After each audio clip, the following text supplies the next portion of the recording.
You need help now. Shake Milton and DeAnthony Melton. What are we doing with our lives, people? In ESPN, both of these guys are under rostered. If you're in an ESPN league or if you're in a Yahoo league, you need to make sure that they are on your roster if they're still available. We want to pay attention to what's happening in Detroit with Marvin Bagley. He's getting a bunch of playing time and carving out a decent role for himself. Let's take a look at Derek White from the Boston Celtics. He can get you some defensive stats. He can also get you some assists, just a solid contributor for category leagues or for points leagues. Terrence Mann from the Los Angeles Clippers has been picking it up. Kawhi Leonard is out. Paul George is out, which equals tons of opportunity for some of the role players. With that said, your man Terrence Mann is averaging 28 minutes per game in the last 7 days. He's also averaging 13 points per game. I would fire him up if he's available on your waiver wire. Let's head over to the Mile High City to talk about Bruce Brown.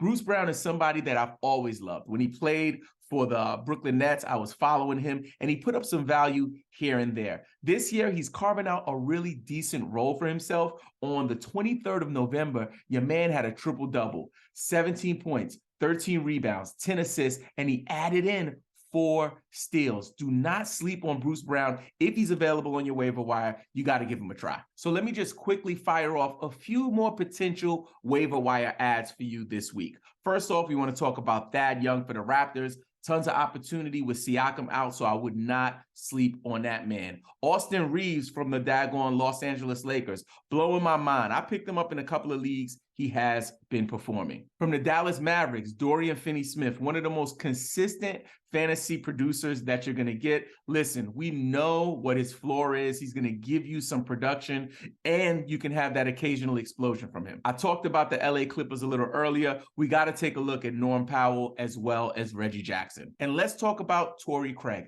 Since CP3 has been out, he's been taking advantage of getting some of that usage that's been vacated due to Chris Paul's absence. By the way, I'm Robin Marks from Game Pick Fantasy Basketball. You can connect with me on TikTok, Instagram, and Twitter at Game Pick Podcast. If you love fantasy sports, please consider subscribing to the channel. Now let's talk about this week's buy lows and sell highs. Let's start with the buy lows. Jarrett Allen. I love Jarrett Allen across all league types, all formats. He's that guy. But he's been banged up. So you have an owner in your league that's frustrated with him. Maybe they don't have enough IR spots. This is your opportunity to take advantage. The next buy low candidate is De'Aaron Fox. He's been having a great season, but his last 2 games have been duds. Take advantage of it. People have recency bias. They think about what you did in your last game or two. They don't think about his 74-point fantasy game the other day. You know what I'm saying? They're thinking about his last 2 games where he had 17 and 24 fantasy points.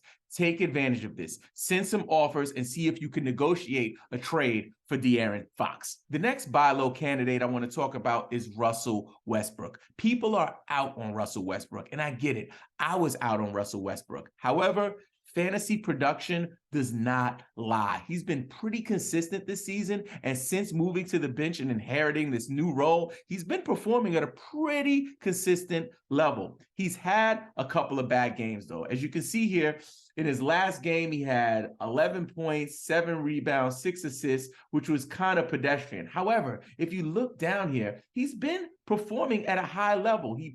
40-point games for fantasy, 39-point games. He's pretty consistent. So if you can send a low ball offer for Russell Westbrook coming off of this bad game, take advantage of it. He's going to be consistent for you, and he won't be the worst person on your roster. Now for the sell highs. The first sell high I want to talk about is Lauri Markkanen. I've been on the hilltop telling people to trade Lauri. Don't get me wrong. He is performing at a really high level, but you paid peanuts for him. If you can get first round, second round, even third round value for him right now, take advantage of it. Another guy I've been talking about is Bol Bol.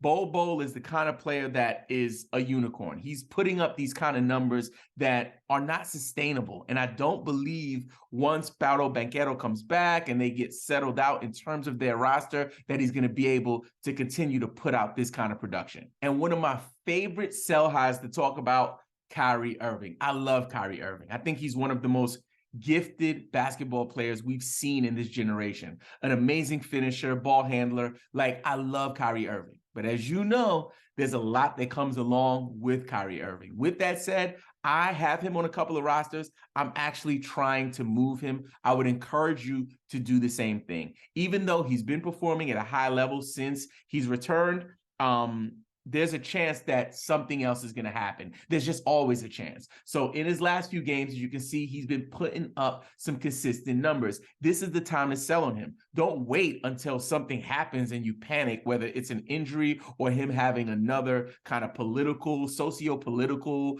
event. Take advantage of this moment, him having consistent production. That means you can send out consistent offers. I want to share a few more sell highs with you. Anthony Simons. With Dame Lillard out, there's going to be lots of opportunity coming in. With that said, your man Anthony Simons is cooking. This will be your opportunity to see if you can get some value for him. Next up is the Q&A from our Discord. The first question is from my man OPHSS. He said, should I trade Zion for Maxey?